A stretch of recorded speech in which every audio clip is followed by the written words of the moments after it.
with. All right, joining me now, welcome back to the show, Alabama Senator, Mr. Tommy Tuberville. Senator Tuberville, sir, welcome.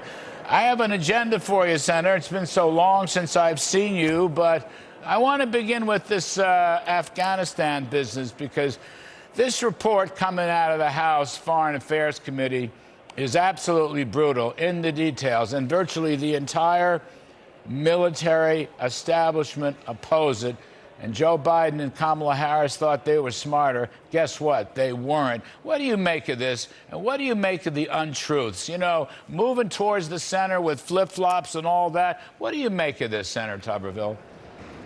Well, it's kind of showing the character of Kamala Harris and Joe Biden as we get into all this, Larry. All of it's coming back.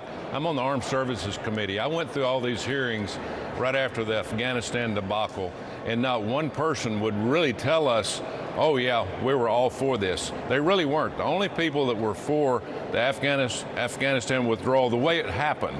Now, we were all for getting out, but it was a debacle. Kamala Harris and Joe Biden basically instigated this. Remember, Kamala Harris was the last one in the room, she says, when they came up with the decision to leave the way they did. It got people killed. It actually put our allies in harm's way. They did not know that we were withdrawing from Afghanistan until we were taking off in planes and running for cover and leaving people behind. But it was a tragedy. It got our people in trouble over there that actually had worked with us, Larry. The interpreters, people from Afghanistan that really laid it on the line for us to help take out the Taliban.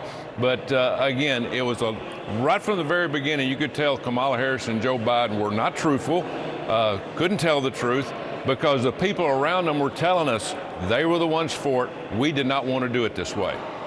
I mean, if you're Secretary of Defense and Chairman of the Joint Chiefs and head of CENTCOM, Central Command, if they're all against it, if the head of your national intelligence is against it, it's inconceivable to me that they would buck that. I mean, Joe Biden felt he knew better. And Kamala, as you say, she was the last person in the room and she was bragging about it. And then he went and had to lie. But the thing is, he had to lie. It was a great success. Then he had to lie a second time saying no Americans were killed. I mean, here's the thing. I know mistakes are made in politics and government at the high table. I understand that. What I don't know, Senator, is why it seems so many untruths from this particular administration. Now, I know presidents, listen, I've worked for 2 presidents. I've been around a couple more. I've seen many others. You've seen them too. I know presidents can exaggerate or embellish. But all of these just flat out untruths, I'll call them, I think have caught up to both Mr. Biden and Ms. Harris. I don't think American voters want to see that. And in the information age, where information is easier to come to and the truth is easy to get, I don't think American voters like this one darn bit. I think they see it as a sign of weakness, not strength. What you think? I think you're going to see this tomorrow night in the debate, Larry. That's why people want Kamala Harris to come out and say what she believes in. And, you know, I hope one of the questions is about Afghanistan. Why did you want to do it the way that you did it? A lot of things are out there that are very, very untruthful. And American people don't like people to lie to them. And they've been lied to from day one about taxes, about military, about Ukraine, about the things going on over there, about what's happening in our country. Oh, we can run this country off of without fossil fuels. We can go all energy, all electric. We can't do it. They have absolutely started believing these lies, and I hope this catches up with Kamala Harris tomorrow night. The American people need to know the truth.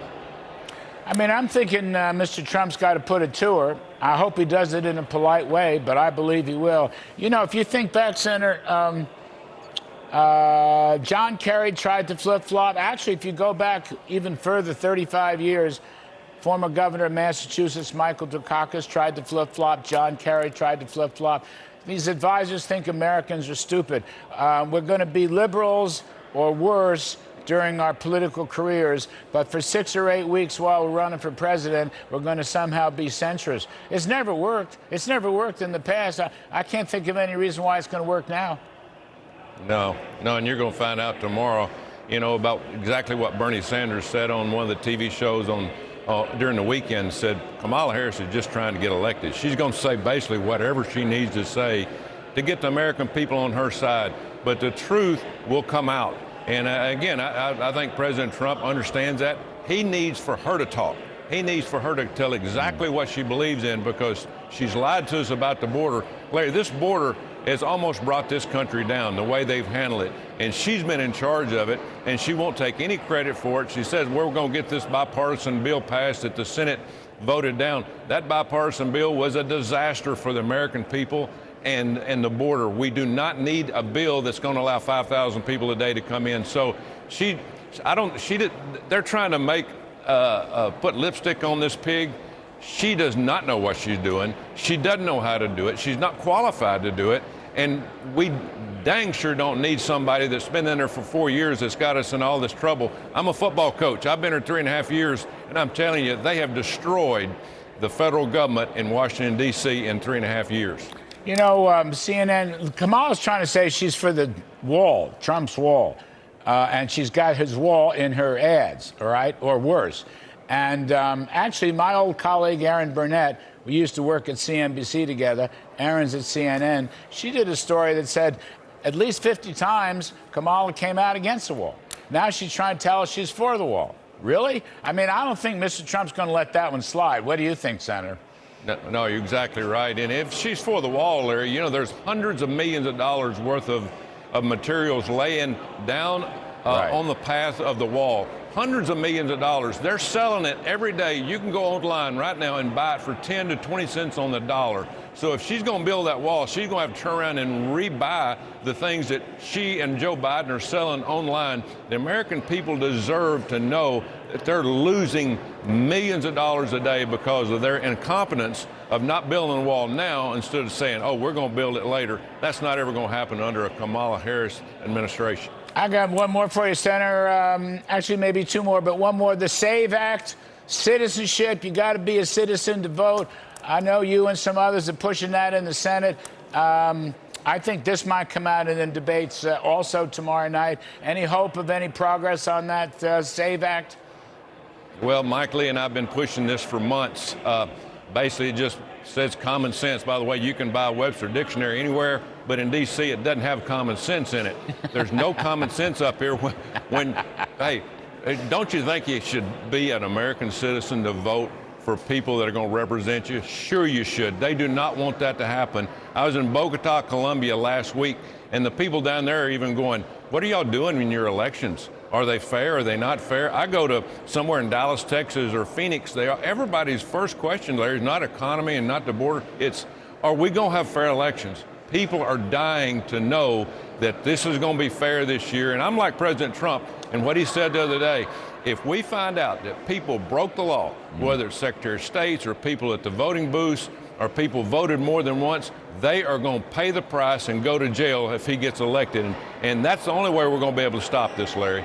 Well, by the way, if you run into Mike Lee, would you tell him I got a spot for him on this show? If he'd only answer our calls and come on the show, it's about time he returned. Now, last one, you had an issue with this down in Alabama, right? False voting pretenses. I mean, to me, here, Kamala, once again, illegal immigrant, don't pursue it, stays in the country, gets some kind of work visa, gets a driver's license, not a citizen, but gets a chance to vote. Your young Henry Cox was telling me there's something cooking, lawsuit about that down in Alabama, too. I mean, this perverts our entire democracy. The Democrats say they're trying to preserve democracy. I would say they're trying to preserve undemocracy. Give you the last word, Senator Tuberville. Well, all they're trying to do, Larry, get reelected. That's all the people up here try to do, especially the Democrats. They want power. They want power to be able to do whatever they want to take down the part of the government that we have. You know, socialism is a wish list for Kamala Harris. You saw that on our website. And by the way, we have got to make sure that the American people understand this is going to be a free and fair election for only American citizens. If we don't do that, Larry, we're going to have huge problems in this country.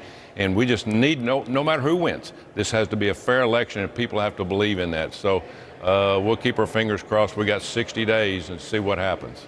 Yes, sir. Thank you, Senator Tuberville. We appreciate it. As always, see you soon. All right.